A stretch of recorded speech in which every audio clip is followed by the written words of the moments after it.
샬롬 이목사입니다. 일주일 동안 잘 지내셨지요? 7월 1일 아침 묵상으로 성도님들을 만납니다. 장마로 인해 습하고 힘든 한 주를 보냈는데 모두 건강하시기를 기도합니다.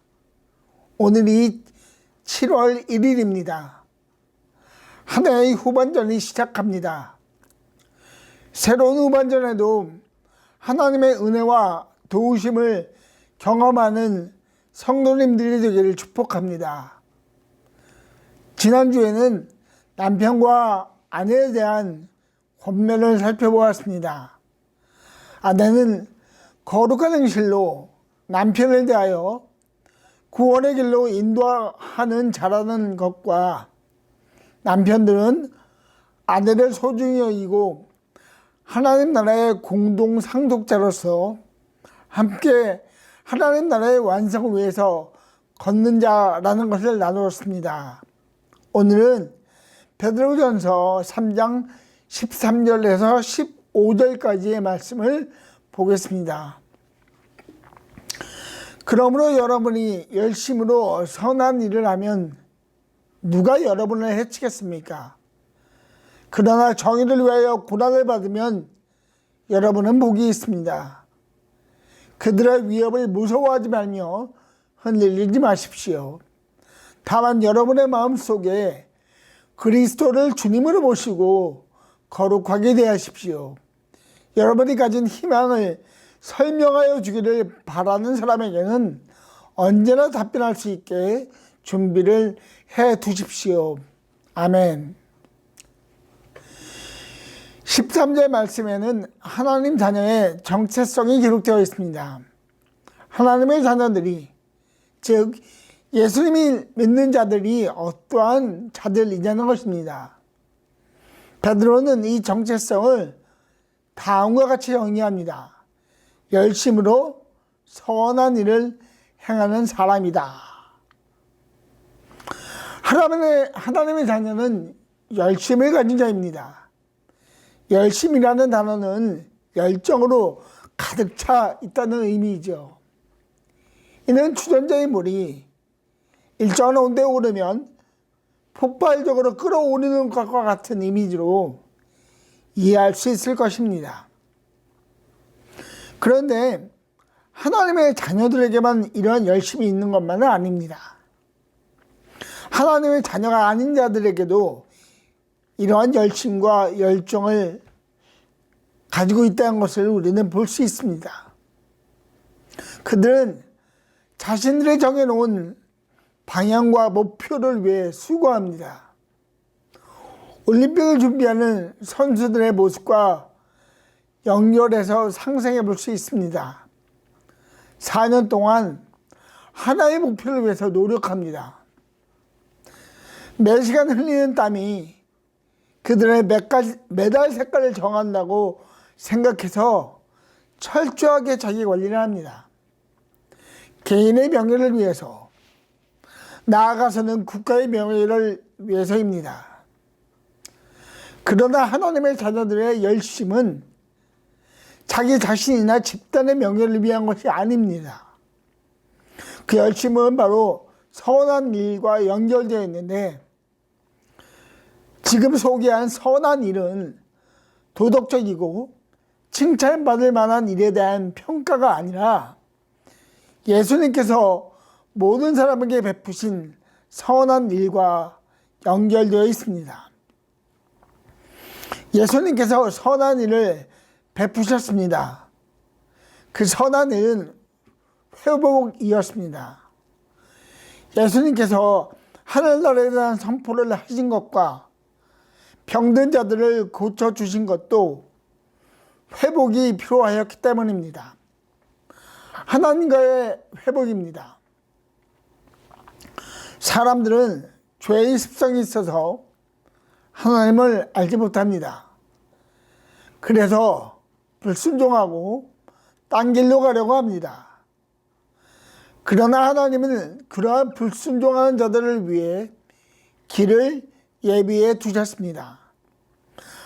예수님으로 인한 회복, 완성의 길입니다. 예수님께서 십자가에서 죽으시고 부활하심으로 하나님과의 회복의 길이 열리게 되었습니다. 그래서 모든 사람을 위한 하나님의 선한 일이 무엇이었다는 것을 알게 하셨습니다. 그리고 하나님의 자녀들에게 특별한 임무를 주십니다. 하나님이 모든 사람을 위하여 선한 일을 행하셨던 것처럼 너희들도 세상 가운데 선한 일을 하라는 것입니다. 그 선한 일에 열정을 가지고 하라는 것입니다. 하나님의 자녀들이 열심을 가지고 선한 일을 하다 보면 반드시 마주하는 것이 있습니다. 그것은 우리의 열심을, 하나님의 선한 일에 대한 반감을 가진 사람들을 마주하게 된다는 것입니다. 13절에 나오는 해친다라는 말은 정서적, 신체적 가해를 말합니다. 이 말은 또한 학대를 한다라는 의미로도 해석을 할 수 있는데, 신체적인 가해를 한다는 것이고 또한 마음을 상하게 한다라는 말의 의미도 내포하고 있어서 정서적인 부분 역시 건드린다는 것을 알 수 있습니다. 베드로가 해친다라는 단어를 사용한 이유가 있습니다. 그가 직접 경험했기 때문입니다. 예수님의 승천 이후의 제자들은 예수님에 대하여 증거하기 시작하였습니다. 예수님이 어떠한 분이신지, 어떠한 일을 하시는지, 앞으로 어떤 일을 하실 것인가를 증거하였습니다. 하나님께서 제자들에게 병을 고치는 능력을 주셨습니다. 그래서 사람들은 베드로가 지나갈 때 그들 가운데 덮이기를 바랐습니다. 그 능력이 자신에게 임해서 치유받고 싶었던 것입니다. 이와 같이 사도들의 증거는 강력했습니다. 이 강력한 증거가 마주한 것이 있습니다. 그것은 바로 박해입니다. 대제사장과 사두개파 사람들은 제자들의 강력한 증거를 시기하였습니다. 그래서 들고 일어나서 제자들을 옥에 가두었습니다. 그러나 그 옥은 사도들을 잡아둘 수 없었습니다. 하나님께서 그 제자들을 그곳에 머무르게 하지 않으셨기 때문입니다. 하나님은 놀라운 기적으로 그들을 풀어주셨습니다. 바울도 마찬가지입니다. 바울의 고난과 박해의 기록은 고린도후서 11장에 기록되어 있습니다. 왜 바울이 고린도 교회 성도님들에게 이렇게 고난과 박해의 여정을 강하게 설명했을까요? 그 이유는 이러한 고난과 박해가 단지 고난과 박해로만 끝나는 것이 아니라 하나님의 살아계심을, 하나님의 인도하심을 경험하는 통로라는 것을 말하기 위해서일 것입니다. 이러한 베드로나 바울의 고백으로부터 생각해 볼 것이 있습니다. 현 시대의 고난은, 박해는 무엇일까라는 것입니다. 지금 시대 대한민국에는 베드로나 바울과 같은 직접적이고 물리적인 박해는 없습니다. 그러나 초대교회보다 더한 장애물이 있습니다. 초대교회보다 더 교묘하게 우리의 신앙을 방해하는 것들이 있습니다. 그것은 바로 물질의 번영과 미디어 환경입니다. 불과 40년 전만 해도 갈급한 기도의 제목들을 가지고 하나님 앞에 나아갔습니다. 경제적인 기도의 제목도 한 부분이었습니다. 하나님께서 축복하셔서 경제적인 발전을 이루었습니다. 하나님의 은혜입니다. 그런데 경제적 발전이 이루어진 이후에 하나님을 찾던 그 갈급함이 보이지 않습니다. 미디어도 마찬가지입니다. 이 시대의 미디어는 두 가지를 말합니다. 나는 기독교가 싫어요 라는 것과 하나님의 자녀들이 미디어의 지배를 받게 하는 것입니다. 그리하면 자연스럽게 하나님과의 관계가 끊어질 것인데 이것이 바로 우리 앞에 놓인 새로운 박해라는 것을 이해하셔야 합니다. 그렇다면 이러한 환경 가운데 저희들은 무엇을 해야 할까요? 결심하고 결단하여야 합니다. 하나님을 향한 갈급함이 우리의 영혼에 차고 넘치기를 위해 성령님의 도우심을 구하며 경제적 풍요와 미디어의 유혹에 마음을 뺏기지 않도록 결심하고 결단하여야 합니다. 그리고 계속해서 선한 일을 하여야 합니다. 예수님께서 하신 선한 일을 기억하며 하나님께서 우리에게 주신 선한 일이 무엇인가를 발견하고 그 일에 순종하는 것입니다. 미랄교회 모든 성도님들이 선한 일을 발견하고 선한 일을 하기에 순종하는 모든 하나님의 자녀가 되기를 예수님의 이름으로 축복합니다. 13절에서 고난을 말한 베드로는 15절에서 희망을 얘기합니다. 다만 여러분의 마음속에 그리스도를 주님으로 모시고 거룩하게 대하십시오. 여러분이 가진 희망을 설명하여 주기를 바라는 사람에게는 언제나 답변할 수 있게 준비를 해 두십시오. 아멘. 그 희망은 바로 이 세상에는 아직 많은 자들이 예수님의 소식을 기다린다는 것입니다. 영혼의 갈급함을 가진 자들이 많다는 것이지요. 영혼의 갈급함은 있지만 그 갈급함을 채우지 못해 방황하는 자들이 있다는 것입니다.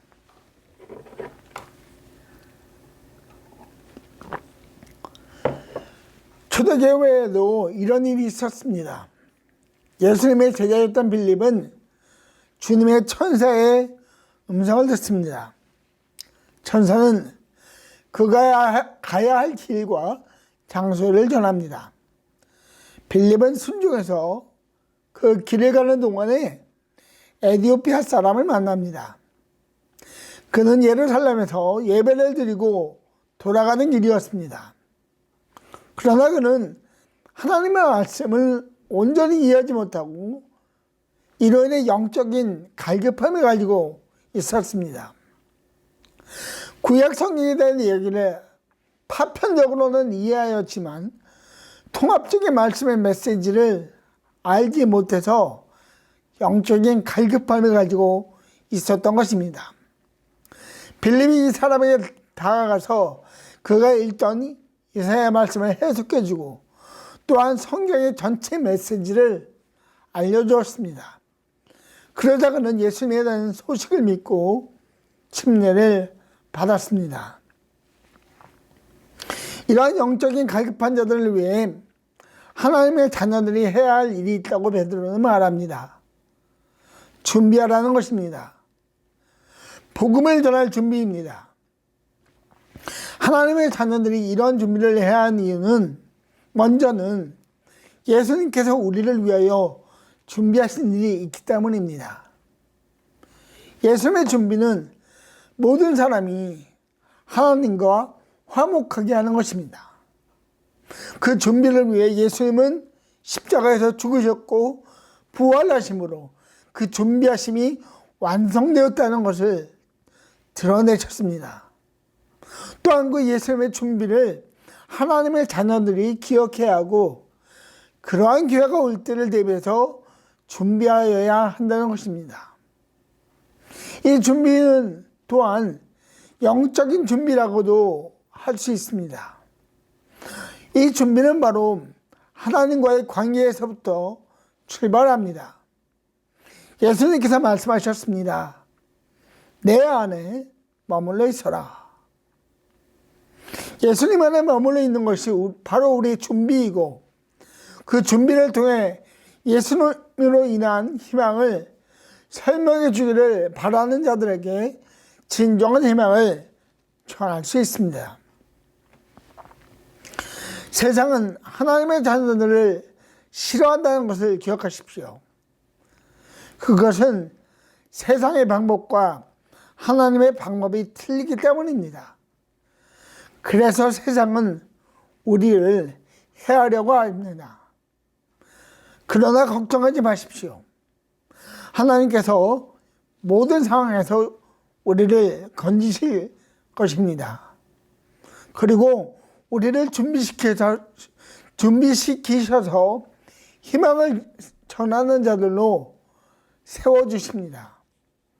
미랄교회 모든 성도님들이 매 순간마다 하나님의 건져주심을 경험하며 희망을 전하는 자로 세워지기를 예수님의 이름으로 축복합니다. 기도하겠습니다. 아버지 하나님 감사합니다. 하나님, 저희들을 하나님의 자녀로 불러주시고 참 하나님의 방법과 다른 세상 가운데 사는 동안 저희들을 지켜주시고 건져주시니 감사합니다. 또한 하나님, 저희를 준비시키셔서 복음을 알기 원하는 자들에게 복음을 전하는 길을 전하는데 저희를 사용케 하심으로 인하여 주님 감사드립니다. 주님, 이 모든 것의 기본이 바로 예수님 안에 머물러 있는 것입니다. 오늘 하루 우리 미랄교회 모든 성도님들이 예수님 안에 충분히 머무를 수 있도록 축복하여 주시고 도와주시옵소서. 예수님의 이름으로 기도하였습니다. 아멘.